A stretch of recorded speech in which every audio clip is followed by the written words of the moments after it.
যদি কোনো মুসলমান যদি সে তৈরি করে কোন মূর্তি মোহাম্মদ সাল্লাল্লাহু আলাইহি সাল্লামের, আপনি যদি সেই মূর্তি ধ্বংস করেন, সারা বিশ্বের মুসলমান যদি আপনার বিপক্ষে থাকে, আমি ডাক্তার জাকির নায়েক আপনার পক্ষে থাকবো। কারণ মোহাম্মদ সাল্লাল্লাহু আলাইহি সাল্লামের মূর্তি তৈরি করা সম্পূর্ণ নিষেধ। যদি কোনো মুসলমান পাগল মোহাম্মদ সাল্লাল্লাহু আলাইহি সাল্লামের মূর্তি তৈরি করে এবং তার পূজা করে, আর আপনি একজন অমুসলিম যিনি ইসলাম সম্পর্কে জানেন, আপনি যদি সেই মূর্তি ধ্বংস করেন, যদি সারা বিশ্বের মুসলমান আপনার বিপক্ষে থাকে, আমি ডাক্তার জাকির নায়েক আপনার পক্ষে থাকবো। আমার নাম দীপক, আমি একজন চার্টার অ্যাকাউন্টেন্ট। আমি আপনাকে একটা প্রশ্ন করতে চাই, সেটা হলো, স্যার, তালিবান সরকার একটা ফতোয়া জারি করেছিল বামিয়ানে বুদ্ধ মূর্তি ধ্বংস করার জন্য। বলা হয়েছিল সেটা ইসলামের বিরুদ্ধে। আমি জানতে চাই এটা আসলে ইসলামের বিরুদ্ধে কি না। এটা কি আসলে সেই পথ যেটা শয়তানের দেখানো পথ, যে ব্যাপারে মুসলমানদের সতর্ক থাকতে হবে? ভাই, আপনি যে প্রশ্নটা করেছেন একই প্রশ্ন আমাকে করা হয়েছিল আমি যখন সুরাটে বক্তৃতা দিচ্ছিলাম। ঘটনাটা ঘটার মাত্র কয়েকদিন পরের কথা, তখন এটা বেশ গরম খবর ছিল। তালেবানরা ধ্বংস করছিল সেই সময় বামিয়ানের বুদ্ধ মূর্তিগুলো। ভাই আমাকে প্রশ্ন করেছেন যে এটা কি ইসলামের বিরুদ্ধে ইত্যাদি। একই প্রশ্ন আমাকে একজন অমুসলিম জিজ্ঞাসা করেছিল সুরাটে, যে কাজটা ঠিক না ভুল। আর তখন কিছু পরস্পর বিরোধী খবর শোনা গিয়েছিল আসলে তারা মূর্তিগুলো ধ্বংস করেছে কিনা। আর তাই তখন আমি বলেছিলাম যে আমি জানি না ওগুলো ধ্বংস করা হয়েছে কিনা, কিন্তু আজকে আমরা জানি যে এটা সত্য ঘটনা, ধ্বংস করা হয়েছে। কাজটাও ঠিক না ভুল। আমি যা বলতে পারি যে আমি বিভিন্ন ধর্মের একজন ছাত্র হিসেবে বলছি, ঠিক না ভুল সেটা পরে বলছি। আমি যেটা বলতে পারি যে অবশ্যই তালিবানরা যদি তারা বুদ্ধ মূর্তিগুলো ধ্বংস করে থাকে, তারা যেটা করেছে তারা আসলে বৌদ্ধদের উপকারী করেছে। আমি বিভিন্ন ধর্মের একজন ছাত্র, আমি বৌদ্ধ ধর্মগ্রন্থ পড়েছি, আমি পড়েছি ধাম্মাপাঠ, আমি ধর্মগ্রন্থগুলো পড়েছি। এই ধর্মগ্রন্থগুলোর মধ্যে কোথাও লেখা নেই যেখানে বুদ্ধ বলেছেন যে আবার মূর্তি পূজা করো। বুদ্ধ কখনোই বলেননি যে বৌদ্ধরা মূর্তি পূজা করবে। মূর্তি পূজা পরে চালু হয়েছে। আমি যেটা বলতে পারি বিভিন্ন ধর্মের একজন ছাত্র হিসেবে, ঠিক না ভুল সে ব্যাপারে পরে আসছি। তারা যেটা করেছিল আসলেই তারা বৌদ্ধদের উপকার করেছিল। আর বৌদ্ধ ধর্মগ্রন্থের মধ্যে কোথাও লেখা নেই তার মূর্তি বানাতে হবে। এবার প্রশ্নটাতে আসি।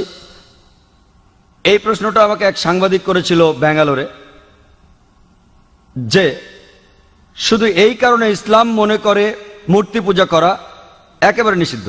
অন্য ধর্মে আছে, খ্রিস্টান ধর্ম বলে, যদি আপনি পড়েন ওল্ড টেস্টামেন্ট, এটা বলা হয়েছে বুক অফ ডিউটেরোনমিতে 5 নম্বর অধ্যায়ে 7 থেকে 9 অনুচ্ছেদে। এছাড়াও বুক অফ এক্সোডাসে 20 নম্বর অধ্যায়ে 3 থেকে 5 নম্বর অনুচ্ছেদে বলা হয়েছে আমাকে ছাড়া অন্য কারো উপাসনা করো না, আমার উপাসনা করতে কোনো প্রতিমা তৈরি করো না, আমার কোনো রূপক তৈরি করো না উপরের স্বর্গ নিচের পৃথিবী অথবা পৃথিবীর নিচের সমুদ্র থেকে।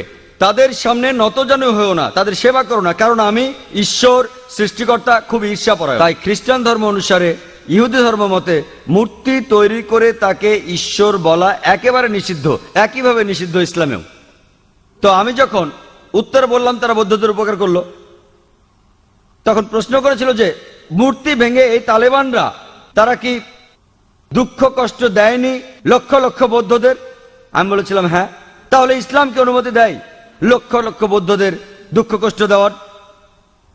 আমি সেই সাংবাদিককে প্রশ্ন করেছিলাম কি করা যাবে যদি ইন্ডিয়ান সরকার ধরে ফেলে বেশ কিছু ড্রাগস, কোকেন, ব্রাউন সুগার, যার দাম 10 কোটি টাকা, প্রায় $1.5 মিলিয়ন দামের ড্রাগস ধরলো, তারা কি করবে ইন্ডিয়ান সরকার? সেই সাংবাদিক বললেন যে ইন্ডিয়ান সরকার সেটা পুড়িয়ে ফেলবে। আমি বললাম ভালো। তারপর বললাম আপনি কি জানেন এই পৃথিবীতে লক্ষ লক্ষ মানুষের কাছে ড্রাগস ঈশ্বর? তাহলে আপনি কি ইন্ডিয়ান সরকারের সাথে একমত হবেন না, তাদের বিপক্ষে যাবেন যে তারা ধ্বংস করেছে লক্ষ লক্ষ মাদক সেবীদের ঈশ্বরকে? কারণ ইন্ডিয়ান সরকার মনে করে যে ড্রাগস ক্ষতি করে শরীরের জন্য, তারা যা করছে ঠিক করছে, যদিও সেটা কষ্ট দিচ্ছে লক্ষ লক্ষ ড্রাগ এডিক্টেডদের, কিন্তু এটা ঠিক না জেনেই তারা পুড়িয়ে ফেলছে। আপনি সেখানে গিয়ে ইন্ডিয়ান সরকারকে বলতে পারেন না যে কেন ড্রাগস পড়াচ্ছেন, এডিক্টেডদের খারাপ লাগবে। তাই একইভাবে আফগানিস্তান, সেখানকার সরকার, এটা তাদের সম্পত্তি, ওই মূর্তিগুলো তাদের সম্পত্তি। যদি তারা এই কাজ করতো অন্য কোনো দেশে তাহলে আপত্তি জানাতে পারতেন। তারা তাদের দেশে এটা করেছে, এটা তাদের সম্পত্তি, তাদের পছন্দ হলে তারা রাখবে, ইচ্ছে হলে ধ্বংস করে ফেলবে। আমরা আপত্তি জানানোর কে? আমরা কে? আর এছাড়াও যদি আপনি দেখেন যে লোকজন নিজেদের মধ্যে বলা বলি করছে যে ইন্ডিয়ান সরকার খুবই সহনশীল। আপনি কি জানেন যে বোম্বেতে যখন আপনি ডোমেস্টিক এয়ারপোর্টে আসবেন, সান্টা ক্রুজ এয়ারপোর্টে, যেখানে একটা বড় মূর্তি ছিল মহাবীরের হোটেল জালের ঠিক সামনেই মূর্তিটা ছিল নগ্ন। তারপর লোকজন আপত্তি জানালো, তখন মূর্তিটার সামনে একটা দেয়াল তুলে দেয়া হলো। তারপর কয়েক মাস পরে তারা সরিয়ে ফেললো মূর্তিটা। এই একই লোকগুলি যারা আপত্তি জানালো মূর্তির ব্যাপারে, সেই লোকগুলো নিন্দা জানাচ্ছে আফগানিস্তানকে। কেন? একই লোকগুলো আপত্তি জানালো রাস্তার উপর একটা মূর্তির ব্যাপারে। দেখলেন, আপনি কি জানেন ইন্ডিয়াতে জৈন ধর্মের অনুসারীর সংখ্যা আফগানিস্তানের বৌদ্ধদের চেয়ে বেশি?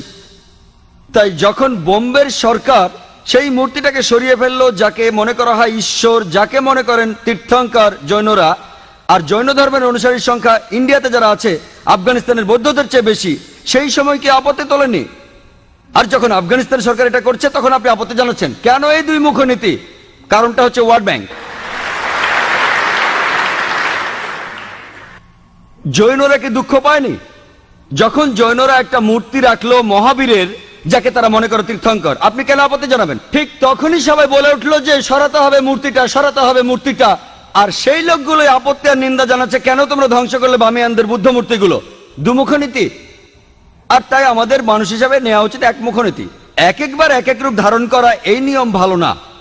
আমি যেটা মনে করি এটা তাদের সম্পত্তি। ধরেন একজন অমুসলিম একটা বাড়ি কিনলো, সেই ঘরের মধ্যে খোদাই করা আছে কাবা শরীফ। ধরেন কাবা শরীফ, যদি সেই অমুসলিম কাবা শরীফ পছন্দ না করে আর সেটা ঢেকে ফেলে, কে আপত্তি জানাবে? যদি কেউ, আর বিশ্বাস করেন, যদি কোনো মুসলমান যদি সে তৈরি করে কোন মূর্তি মোহাম্মদ সাল্লাল্লাহু আলাইহি সাল্লামের, আপনি যদি সেই মূর্তি ধ্বংস করেন, সারা বিশ্বের মুসলমান যদি আপনার বিপক্ষে থাকে, আমি ডাক্তার জাকির নায়েক আপনার পক্ষে থাকবো। কারণ মোহাম্মদ সাল্লাল্লাহু আলাইহি সাল্লামের মূর্তি তৈরি করা সম্পূর্ণ নিষেধ। যদি কোনো মুসলমান পাগল মোহাম্মদ সাল্লাল্লাহু আলাইহি সাল্লামের মূর্তি তৈরি করে এবং তার পুজো করে, আর আপনি একজন অমুসলিম যিনি ইসলাম সম্পর্কে জানেন, আপনি যদি সেই মূর্তি ধ্বংস করেন, যদি সারা বিশ্বের মুসলমান আপনার বিপক্ষে থাকে, আমি ডাক্তার জাকির নায়েক আপনার পক্ষে থাকবো।